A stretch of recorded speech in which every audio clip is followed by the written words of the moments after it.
The following is but a short list of examples of the benefits of Vipassana meditation.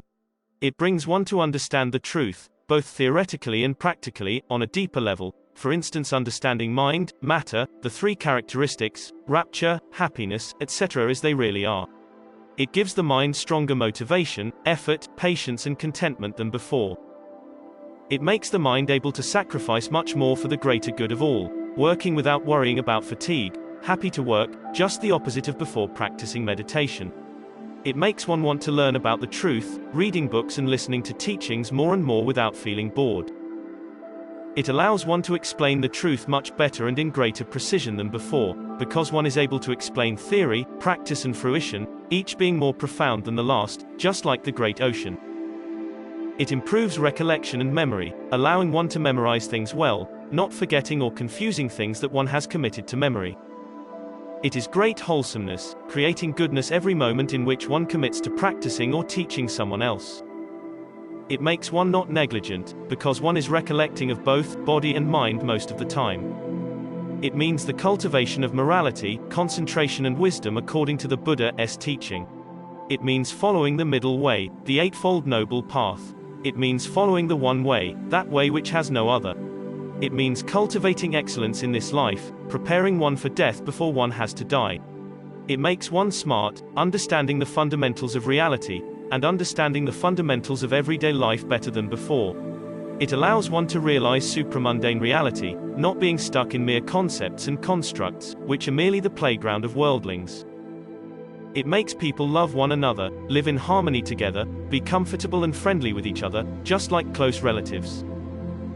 It makes people kind and compassionate towards one another, caring, sympathetic, rejoicing and congratulating others when good comes to them, not bearing jealousy towards each other. It stops people from oppressing each other, competing with each other, and envying or withholding from each other. It makes people easy to admonish, not conceited or opinionated, not holding themselves up or being arrogant. It brings people to know themselves, knowing how to maintain themselves on every occasion. It sets one firmly in gratitude and appreciation, making one grateful and appreciative. It causes people to reunite, because of lowering their respective egos and opinions, allowing them to live together in harmony and peace.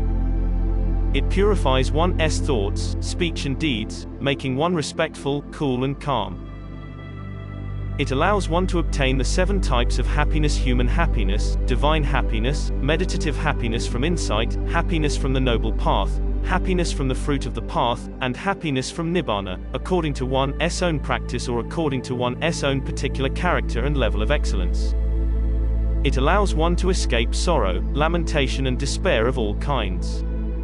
It gives one the wisdom to overcome suffering in both body and mind. It causes people to walk the right path, to know the right way to live their lives, to not get lost, intoxicated or negligent. It enables one to attain the noble path, noble fruition and complete and final freedom from suffering. Even if one practice only until basic or beginner knowledge, if one works hard to keep it up and practice again and again, it can still protect one from the danger of states of loss. If one practices until attaining Udayabhayanana, seeing Namara rising and ceasing, seeing the 3 characteristics clearly 50%, one is said to be someone who has an exceptional life. It is held that if they die on that day, they are still better than someone who never practiced but lived for 100 years. If one doesn't yet attain the noble path, fruition and release in this life, it will be a condition for attainment in future lives. It causes defilements, greed, anger, delusion, conceit and views, etc. to decrease. It makes one totally and completely mindful, just like a car with good brakes. It improves memory, allowing one to study well, and is a great benefit for students and scholars. It can cause sickness and disease of all sorts to disappear.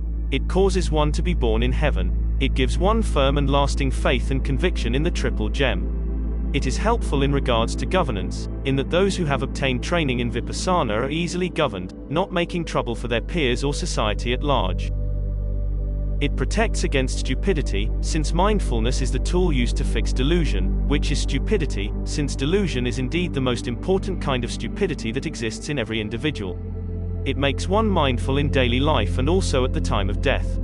It makes people virtuous, cultured, civil and well-behaved, Most practitioners will come to keep 5 precepts strictly at all times.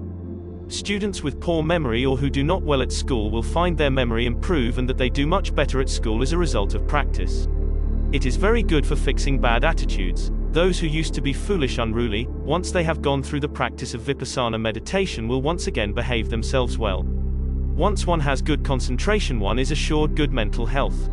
It can be rightly said that we have worked together to preserve the good Dharma so that it doesn't fade away. It can be rightly said that one has undertaken a great and powerful heap of goodness, as the Lord said, "O monks, when one is to speak of a heap of goodness, one must speak of the 4 foundations of mindfulness in order to be said to be speaking correctly." It can be rightly said that one has done away with doubt about whether the noble path, noble fruition and release still can be attained in this day and age. According to the Lord Buddha's words, "O Subhadda, as long as they who see the danger in samsara practice correctly together, this world will not be void of enlightened beings."